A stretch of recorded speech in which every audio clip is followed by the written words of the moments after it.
Yes. इतना नमक नहीं डाले क्या आप?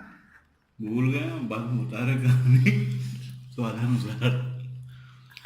बस शुभी, नाइस। खाओ जल्दी से। कौन खाएगा? अच्छा ये भी निकाल दे, लाओ निकाल दे। ये भाभी है। भाभी इसमें दे, आपको फ्रीड्राइस दे दे। हम ले लेंगे अभी, आप लोग खाइए।